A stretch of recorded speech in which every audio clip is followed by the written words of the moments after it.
for joining us today and accepting our invitation for this seminar. And let me tell you briefly about Isha. Isha holds a master degree from forestry.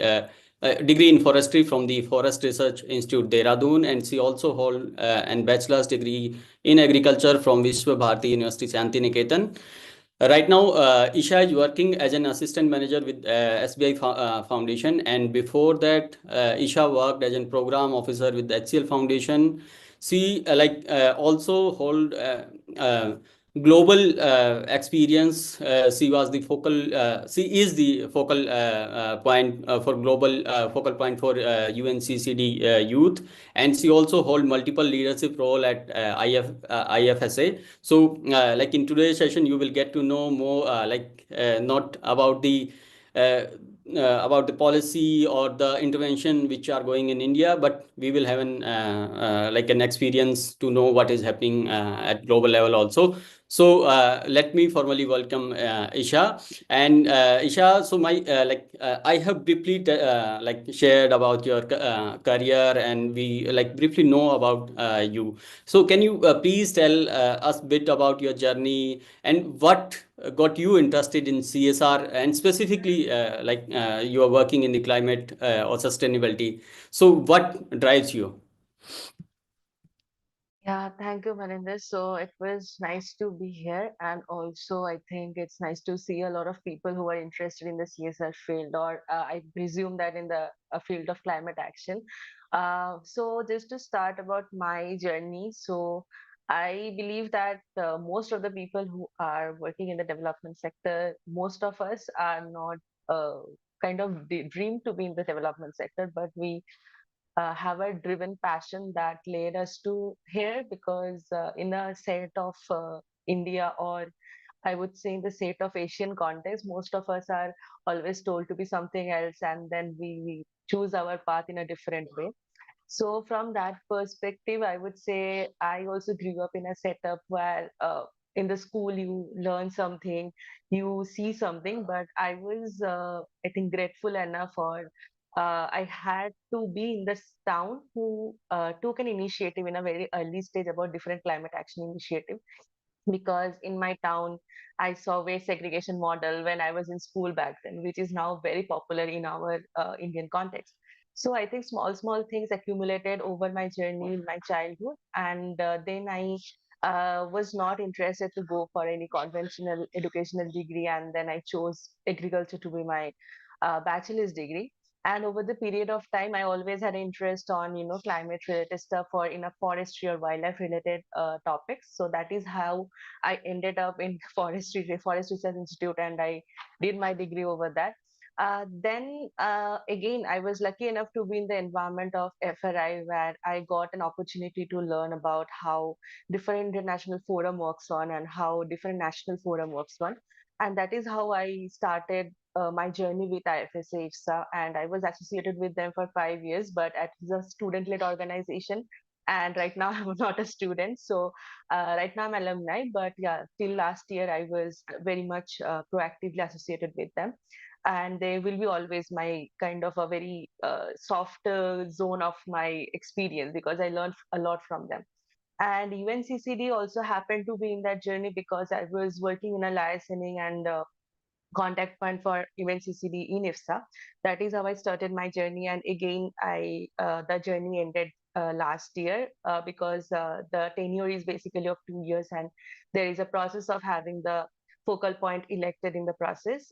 So that journey also I covered up. And right now I am associated with different event processes and different networks at this point of time, because for last 4 to 5 years I have been working with them.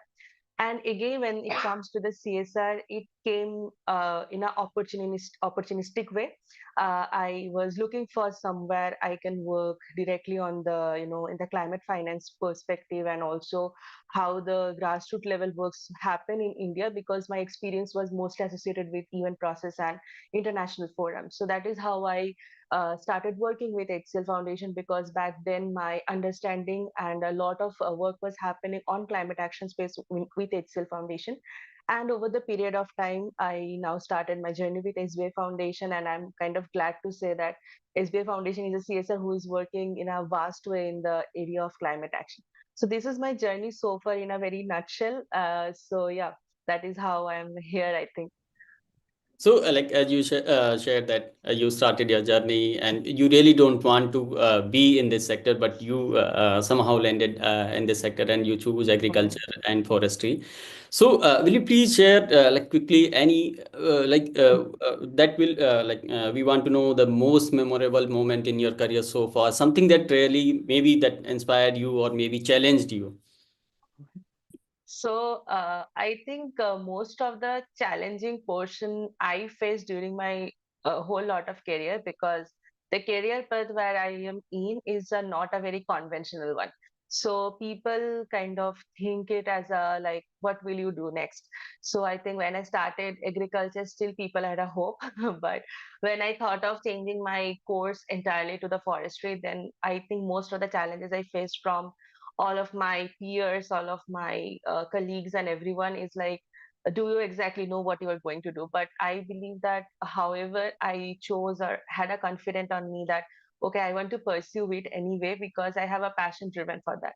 So I think the challenge is most of the time is mostly our peers in this context is kind of makes us confused at a certain point of time whether it is worth it to do it or not, because you don't have a proven track record of anyone who has done something like this. So that is the major challenge I think I faced so far. But again, if you are so much passionate about your work or you really want to have a see a change in the field, then you just do it anyway, so you will see the result one by one. And I think on the one of the memorable will be quite tough to say, but as I have been working with UNCCD for quite a few months and quite a few long period of time, I think I got to chance a lot of UN leaders during the tenure, which I wouldn't have been imagined even 1 year before when it happened. So I am really, really grateful to those opportunities. And again, I just thought of doing it anyway. And I think that is how it happened eventually. So yeah, I think that's the memorable yet challenging part of it. So, as you are saying that most of the challenges coming from your peers, and Mhm. you have you are not the conventional kind of employee, as you are mentioning. So, how has working with organization like you work with like some of the best organization which are working right now in India, like SBI Foundation, HCL Foundation, even working with UNCCD, how you saved approach while working with these organization? Yeah, I think as I've just mentioned that I got to meet a lot of leaders from UN process. So I think in the starting, when even I didn't start working as a professional person, I had a meeting with I will not be able to say the name, but I think one of the UN leaders I met, he mentioned one of the things that at this certain point of time when the people who are in a leadership position, they don't hear out the young people, but young people holds a lot of accountability and ideas and challenging ideas per se. So wish this is a time to listen to them and kind of take them in a positive way or in a, collective way that what they're thinking about. Because I was a youth advocate and I have been a youth advocate, so I think that was one of the biggest suggestions I got so far. And then when I obviously again HCL Foundation was kind enough and also passionate enough to uh, get a lot of young people on board where they can see those new ideas blooming there. And same happened for SBI Foundation. I also joined a quite a young team, and all of us are very young person. And it's I think it is always nice to have the young professional in the space. Especially, I think it's high time to understand most of the CSRs and the ground level NGOs who are working to have those passion driven people in the place. I think that helps all of us going, because when there is a faith of any of your employer or any of your leader on the ideas, suggestions, work ideas, everything on the younger generation, I think that is where you bloom the most. And I think that is what helped me also in my last few years of career. So, Isha, when you are saying that young people need to be like their voice need to be listened by these either the corporate or even the governments Mm, also, and mm, right now I hope they are the trend. What I have seen, even I used to call most of the young people who are right now working in the CSR because they know things much better than the people who are in the system already. So, according to you, if I talk about that, what do you think, from the perspective of the young people, is the biggest challenge for the companies trying to be more responsible towards the environment and communities? So, from the perspective of young people, the I think first I would say about the challenges we faced. So, I think the challenge we face most of the time is the counting of the experience, because whenever, be very frank, whenever you look for a job, you at least need 0 to 2 years of experience, and the people who are just passing out, and I have seen a lot of people working in the development sector. They are not even from the typical development sector background. Some I saw a lot of people who did their degrees in engineering or mathematics or even physiotherapy. I have seen people who are doctors also. They are working in the field. So I think for them it becomes very tough to justify the employer that yeah, I am passion driven about it. That is the most of the challenges we face. But again, I think right now the spectrum of the employers are also changing, because I see a lot of HRs who are right now young people. I think that is where some sort of mentality or the psychology is also changing, that whoever is coming and they have a kind of a track record with them of working for the society. So if I count my idea, because again I was from agriculture and forestry background, even though that counts as a community development but not as a totally social development sector. So but my experience when I was in college, I was working with NSS, then I started working with UNCCD or IFSA. So there was a sort of connection what I tried to build in my CV or in my interviews, that okay, maybe my uh, so-called experience on the paper is not counting as a social development sector person, but how I have been working so far, or I am putting my efforts in the society, that is counting right now. That is where I could show. So I think for all the people who are trying to get into this field, they should have a back support. Like if you don't have a 0 to 2 years of experience, you should have something to kind of showcase that what you can put on the plate to the employers, because sometimes we also have to think about their perspective from where they are coming also. So I think that is where it gets easy to motivate yourself also, and you get a reality check also from the field, and again on the idea of how employers are kind of thinking about you. Yes, and like my next question is also related to that only, that how now you are gaining experience. So it's about those who are aspiring to work in this sector. So how important is the role of young people in solving issues like climate change and community development? See, if we consider the young people, we have seen the drastic change in specifically for the climate action. We have seen the drastic change in our, like in 10 years. If we just think about in our childhood, what happened right now, it is just a 90-degree shift of it, or maybe 180-degree shift of it. So we have seen the climate related issues a very harsh way, and also we've seen how the so-called development is not helping us anyway, and how the sustainable development in certain section is helping us over the period of time. So for the young professional who are exactly trying to be in the climate action or sustainable space, uh, trying to be passionate is fine, but again you should have certain things on your plate, like you should have certain certifications. Like I'm not saying that you should have certification from big organization, but I think a lot of good options are available in UN Learn CC or UNDP also, and there are certain universities which also promote free courses for the, and it happens time to time, and it is a free course, so you just do it, because even though you work with the climate action or sustainability space, but when we work on the field, no, we feel like it is more of like a socio-economic environment development. Nothing goes one way. So because when we talk about climate, you have to see, you have to work to go to the climate community space, you have to go to the forest department, you have to go to the municipality. So your people skill has to be there also. Or if you are trying to make a project out of your for your organization, you should know what are the ground reality, what is happening on the ground.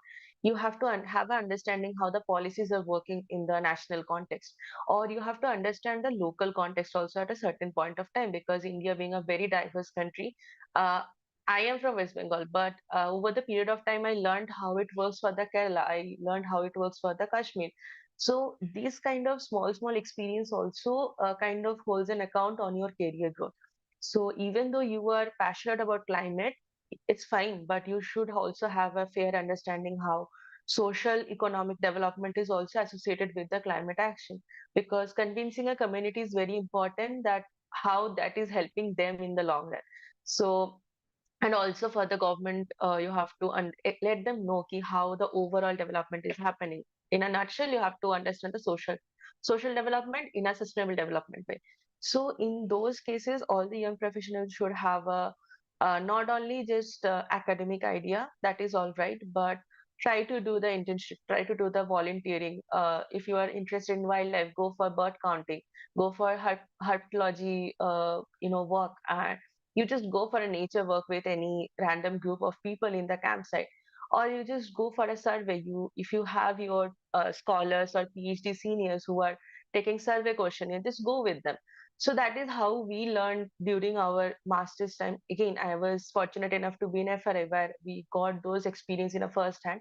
But if you are not in those kind of ecosystem, you should learn how you can go into those spaces, because for any, not only CSR, but if you're going to the NGO also, you should have a full package with you, or else you will not be able to stand out in the whole community, from the whole community who are seeking for jobs.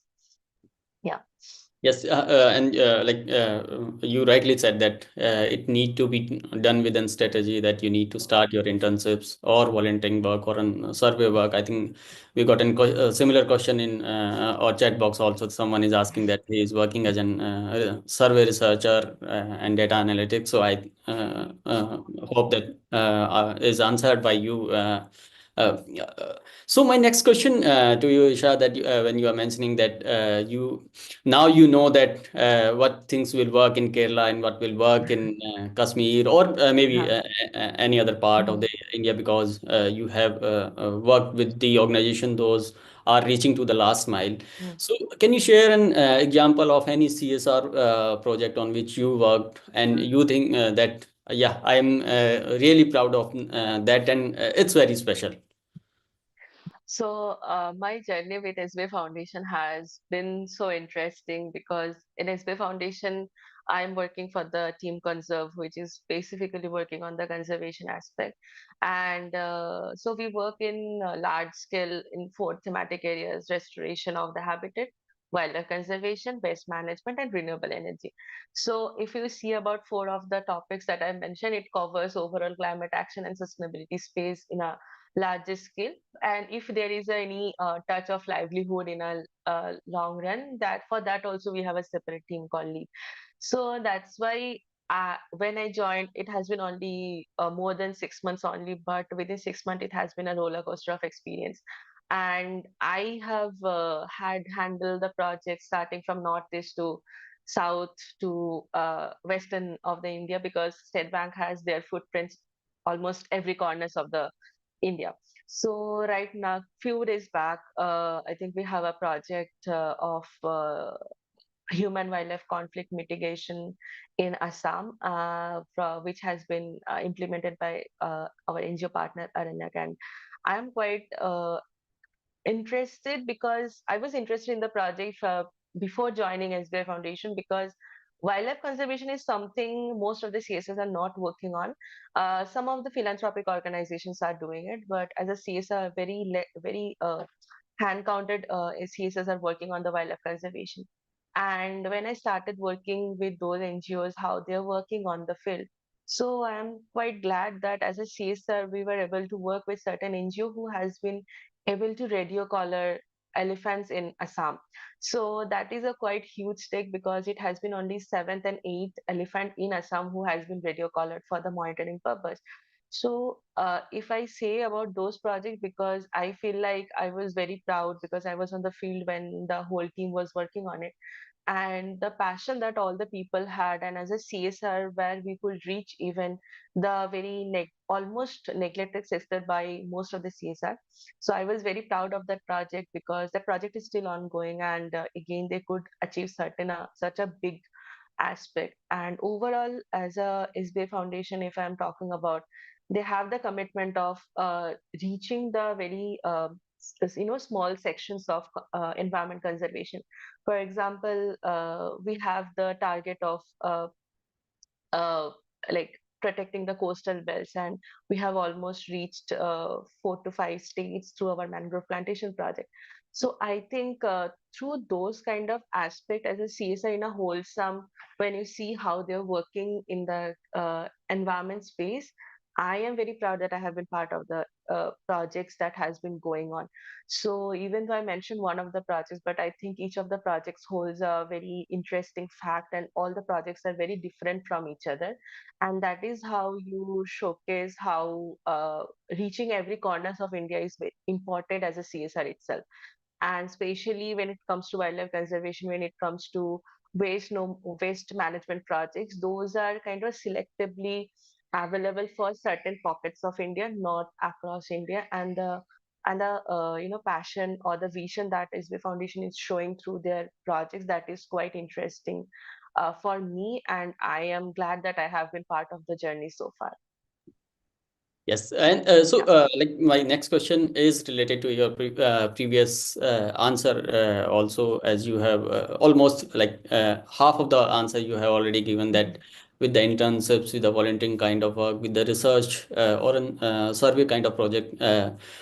So i- if like you are in the system and you know that what kind of skill set is needed by the CSR foundation, so according to you, what advice would you give to the people who are or those who want to enter in this sector? If you know any good certification course or any skill set which you think that this is the necessity of this field and that need to be done by any person who want to enter in this sector. So, see, as I mentioned that it doesn't matter which course you are doing or from where you are doing. If it is has a good credibility, it's all right. Because I don't have a certification on CSR. I just start working with CSR, and that is how it happened for me. So I didn't have a per se in a CSR certification course. I only did the internal courses that were circulated by the our organization where I have been working on. But again, I tried to do certain courses like how climate action and human rights are associated, how the forest governance is important. So most of my certification, if you go through my LinkedIn, this is from even Learn CC, because I feel like though that is very good platform to work on, and Unitar is also working with UN Learn CC. So those kind of whatever is relevant to your background. Because, for example, I have experience in forestry, but I don't know a lot of things about human rights. So that is where I did my certification, how climate action is related to human rights.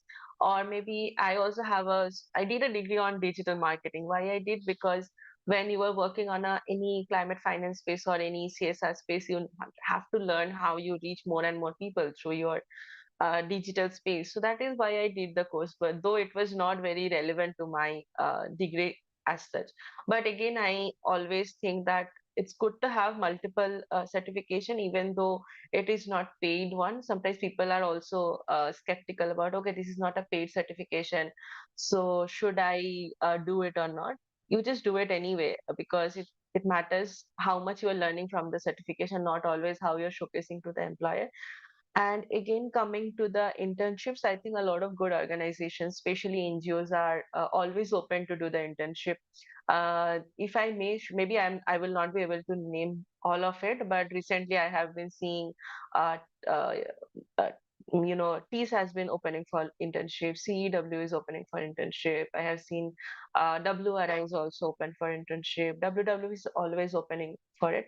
But apart from all this organization, I feel even volunteer is also open for certain projects. So if you are, you maybe, because I was also in a town where I was not able to go to Delhi or Mumbai or Bangalore to do the internship, so you can go for volunteering online. So even volunteers are also have certain fair share of volunteering opportunities going on. And if that is not possible, you can always go with your research scholars. Maybe that will not give you a certificate, but that will give you an experience, and you can always have those not on the CV on paper, but you will learn how it happens on the ground. And coming to the volunteering, yeah, you can always go for certain student-led organizations, or uh, even the local clubs. I think in certain big, multi, like in the metro cities, there are like certain clubs or groups who go for certain expeditions or certain volunteering initiatives. Those are, you can always acquire for your experience. And recently, I have also seen a lot of NGOs are actually working with certain college people or university students for taking their survey questionnaires or getting those kind of data.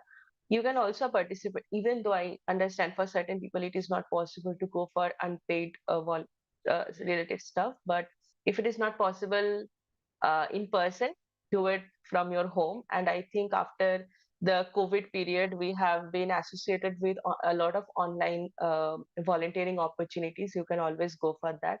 And again, I think a lot of question will come how you can part of the UN processes. So just that is also volunteering space. I also volunteered for that.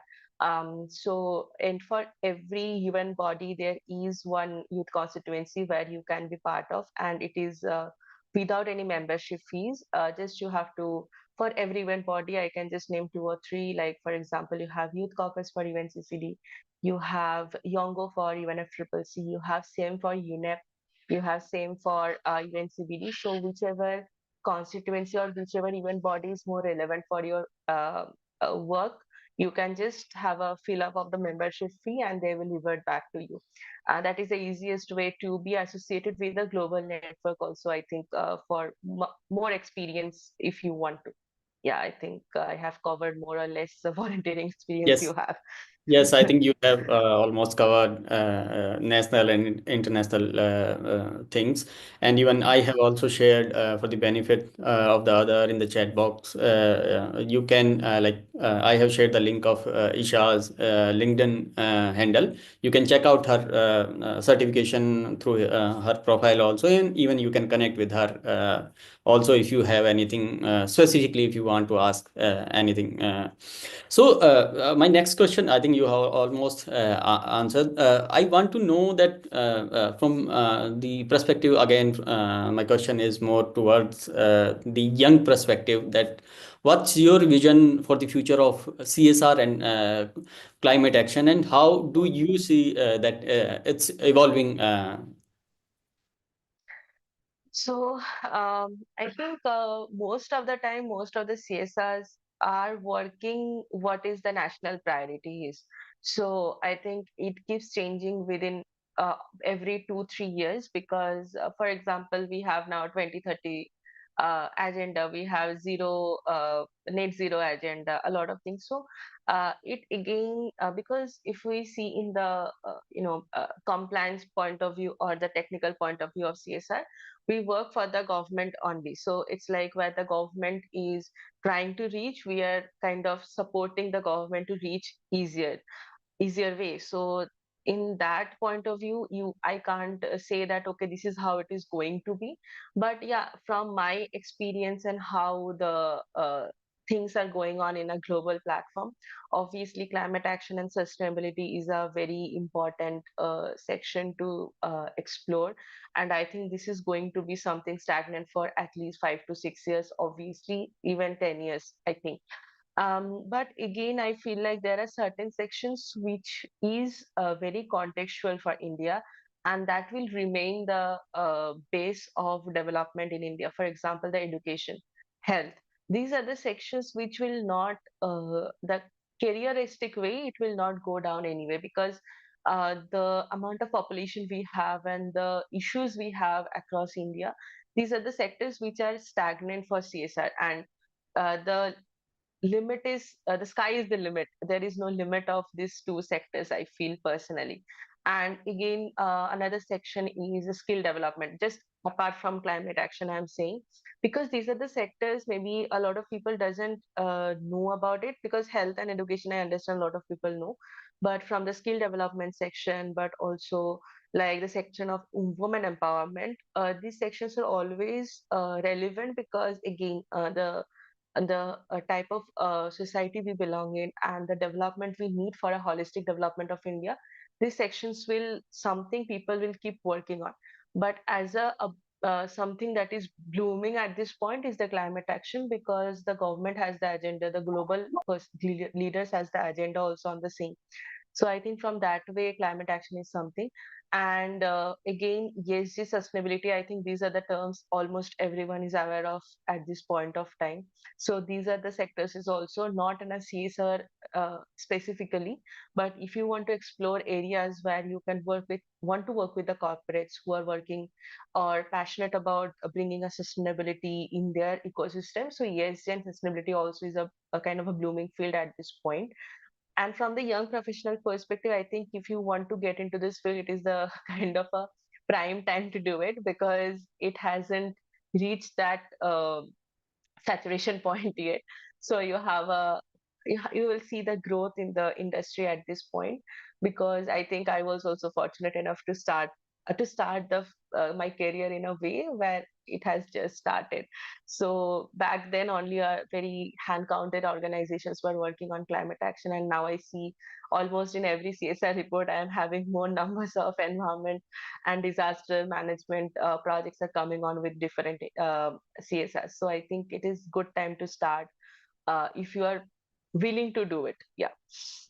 And my last question will be with your last words only, that if someone is willing to join right now, what will be the one piece advice you want to give to them?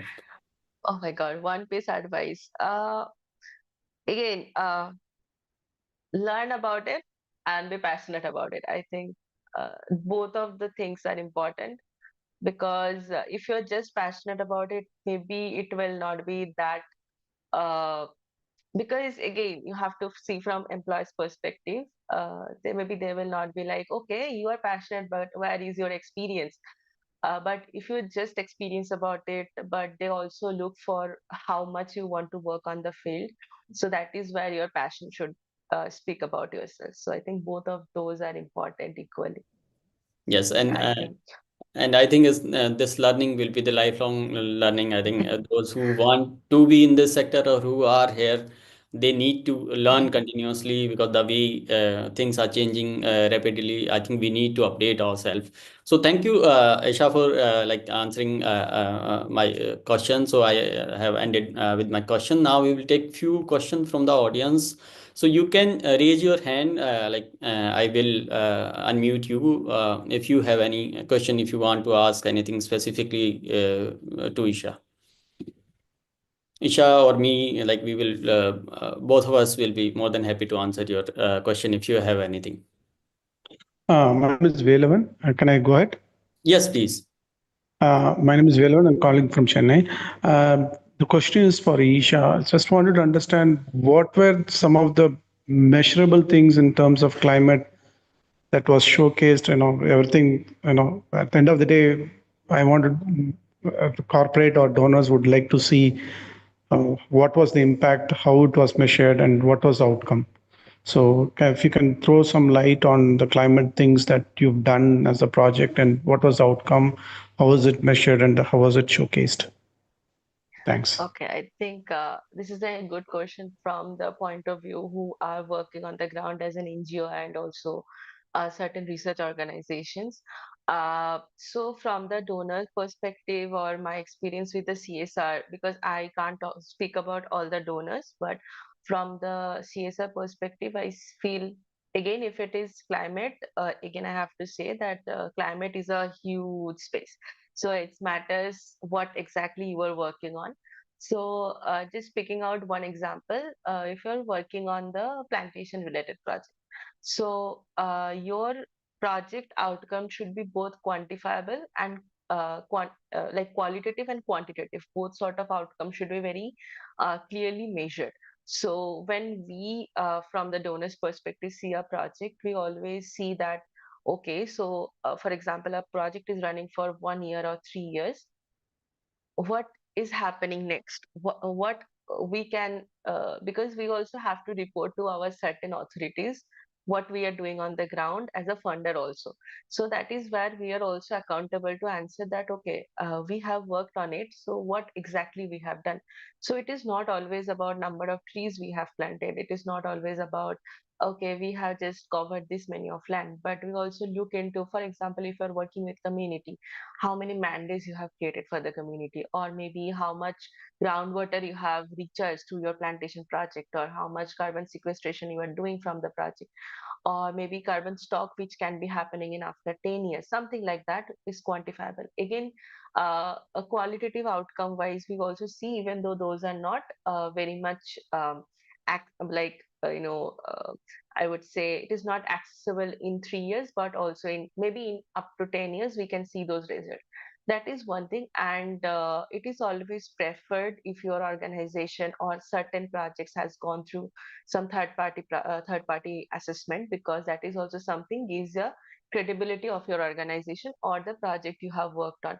Because when we are kind of putting our effort for any organization, we also want to see how they have worked so far with other organization. Because for example, for individual of us, our CV is something that we showcase to show someone ki how we are. So that is something we also want to have a look into for any NGO or any implementing organization where they are working. So I think your proposal or your project should be just a CV of your NGO. So I think if that is what you are asking, I think I have answered your question. Yes, madam. You're right, madam. Thanks, madam. Thank you so much. Yes, Anju, please go ahead and ask your question. Hi, Isha. Such a delight to listen to you talking about your work so passionately. And so I want to know, Isha, that you talked about the human and wildlife conflict. You mentioned how the elephants were put collars, but in my experience, they are not the only ones. What about the other ones, like the wild boars and monkeys and all, which come and spoil? How was that challenge addressed? Thanks for the question. And just during my, I think when I was speaking about it, I just mentioned that a very fair share of budget is not going for wildlife conservation in a whole CSR fund we have for India. So I think wildlife conservation is such a sector where not a lot of funders are putting their efforts into. And I just wanted to pick out that project because I wanted to say that how SBI Foundation is trying to do something what others are not doing at this point. And again, elephant radio collaring, the overall project I didn't discuss in a brief, but I think that was a proud moment for that. That's why I mentioned about it. So the overall project has a lot of sections, which is a holistic model for mitigating the human wildlife conflict. And again, I think we were grateful to have Aranak to bring that project to us, and we were able to work with them closely. So yeah, if it is a feasible option of and a proven option of having the conservation of any wildlife, we are working on tigers, we are working on vultures, we are working on red panda also. So it I just mentioned one of the animals which were radio collared through our project, but there are other animals which we are also working on. And I think right now the RFP for wildlife conservation is also open for SBI Foundation till 18th of January. So yeah, if someone here has the interest on wildlife conservation of different other animals, you can go through our website and check it out that which are the animals we are kindly working on. But just to give an idea, yes, we are open to work with bears, we are open to work with snow leopards, and a lot of animals which are, there's a list of animals which we are trying to work on in our upcoming 3 years model. But yeah, it's not only limited to elephant. It is one of the project that I wanted to speak about. Isha, I'll take another 30 seconds from you. Sure. My question to you was about when we are working on the landscapes, the conflict with the human and wildlife, which is there, which spoils their agriculture fields and all. Are you doing something related to that? So we have a lot of project on human wildlife conflict mitigation. So obviously one was the elephant. And another project we have for tigers. So that is we call the heater of hope. For that project, we are also trying to reduce the livelihood stress on the forest and putting more effort so that they don't get the dependency on the forest dwelling for their water heater and other purposes. So that is one of the project. Again, we have the Red Panda project with WWF India, where we are trying to mitigate not just mitigation purpose, but also how we can save their habitat, because red panda is a very shy animal, so they don't really have a direct conflict, but another sort of encroachment should not happen to their habitat. So those kind of project is also happening.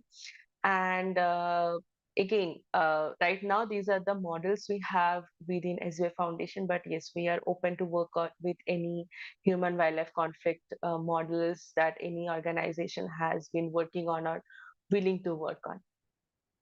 Yeah.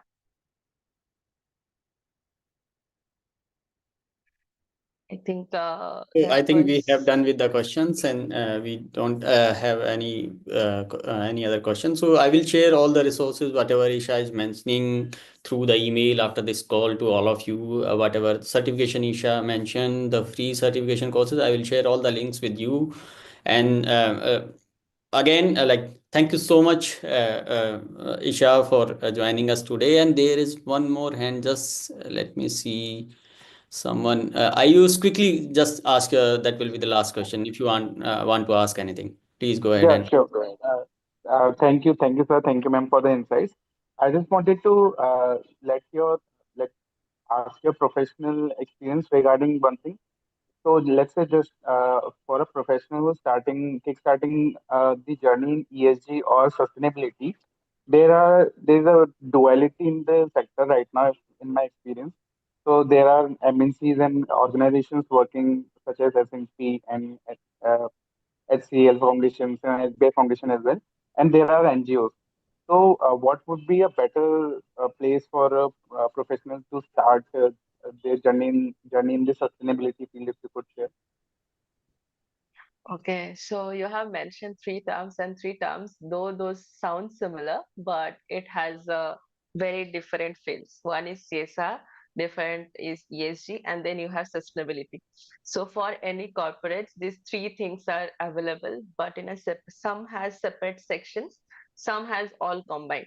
So CSR, ESG, sustainability, these three terms are quite a common terminology used in our job market at this point, but these three sections has different skill set you need, different experience you need altogether, because CSR works I think Maninder is the better person to explain in a very separate way, but from my experience, CSR is mostly working how you are implementing projects on the ground, whether through implementing NGO or organization or in your direct way. Some of the CSS are also working directly on the field. ESG is basically the compliance the organization have within their system so that they can make their organization and the project sustainable. And sustainability is the model which you have throughout your organization. It can be even including the CSR team, including the ESG team, including your finance team, including your different other teams. So these three things, yet it sounds similar, but these three things are altogether different. But yeah, if you see about certain organizations, they are putting the job role of ESG, CSR, and sustainability together. So I think that is where certain understanding issues are coming up. Now, coming to my experience and my understanding, I started my career as a CSR professional, but I also worked on ground as researcher, because as I was working with FRI, like I was studying in FRI, my fair share was time gone into the research. So that is where I understood about the ground reality. I also did internship for 6 months, so that also gave me an experience how it works on the ground. Because CSR is fine, and being very honest and cutthroat, CSR is most of the cases 70 to 80% is desk job, and rest of the time goes to on your field, because most of your time goes to compliances and other things. So that is where you have to make your mind where you want to work on, whether you work on the field, whether you work on do the compliance related work.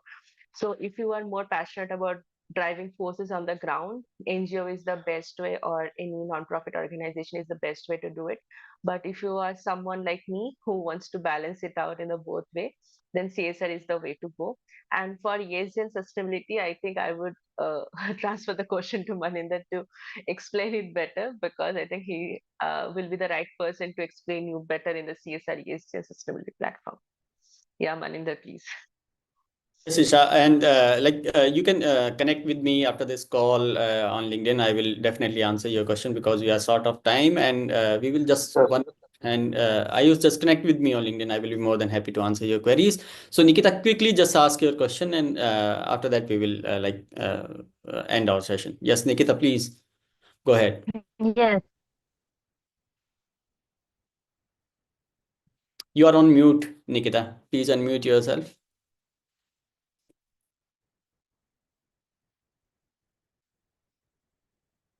Nikita, you are on mute. Please unmute yourself if you have anything.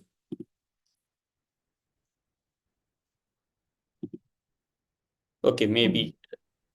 Yes, Yes. Nikita. Hello hello sir, तो मेरा जो question, I am comfortable with Hindi, can I?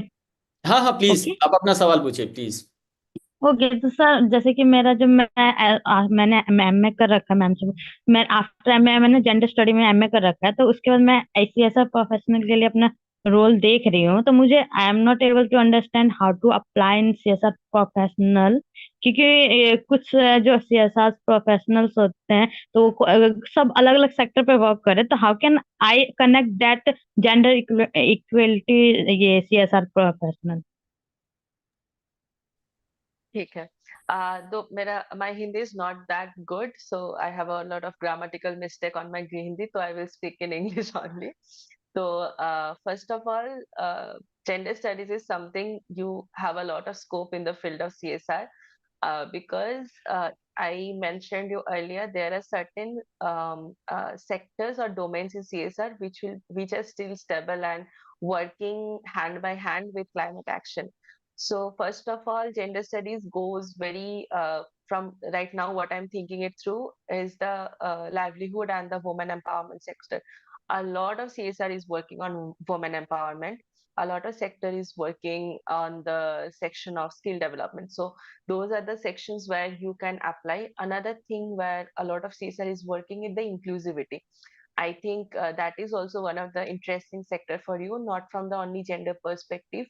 Um, like there are a lot of things which inclusivity right now, though most of the organizations are working on the from the point of view of physically challenged person, but a lot of organization is also working with transgender or women empowerment sort of projects.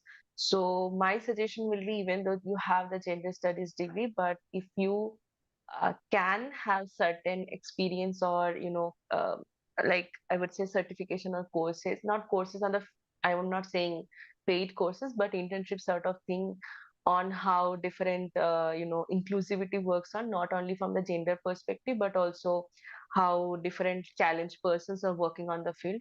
I think if you can experience this both of the things, I think you have a quite a good career opportunity in the field of CSR. What I can think it through at this point of time. और Nikita, I will add on to Isha also. सभी CSR department में, even corporate के साथ, उनका अपना एक particular department है जिसे वो डाइवर्सिटी, इक्वलिटी एंड इंक्लूजन का नाम देते हैं, और वहाँ पे बहुत स्कोप है। अगर आपने जेंडर स्टडीज़ में कुछ किया है तो वहाँ पे वो जेंडर स्टडीज़ बैकग्राउंड के लोगों को ही प्रेफर करते हैं ऑन बोर्ड करने के लिए, उनकी टीम में काम करने के लिए। तो आप वहाँ पे एक्सप्लोर कर सकते हैं, वहाँ पे आपका स्कोप बहुत ज़्यादा होगा। So thank you, Isha, for such an insightful conversation and sharing your experience. So I will again say thank you from on behalf of our audience also for joining us and sharing your journey. Thank you so much and enjoy. Uh, Thank you so much, Maninder. And I was quite happy to see a lot of questions in the field. And I hope you are all working and have been passionate on the field and have a good career on upcoming. And yeah, thank you, Maninder, for showing us a lot of options and opportunities across the month or across the week always. I think it has been helpful for all the professionals who are working in this field. Thank you so much. Thank you so much, Isha, and thank you so much for joining us today. And we will come again with more session for you. And after this call, you will get an testimony. Please leave your testimony how you if you like the session or if you have anything to share say about the session. Please leave your testimony and just stay with us. Follow me on LinkedIn and reach out to me on LinkedIn also if I am unable or we are unable to answer your question. I will be more than happy to answer your queries. So thank you again for joining us today. Thank you so much. Yeah. Thank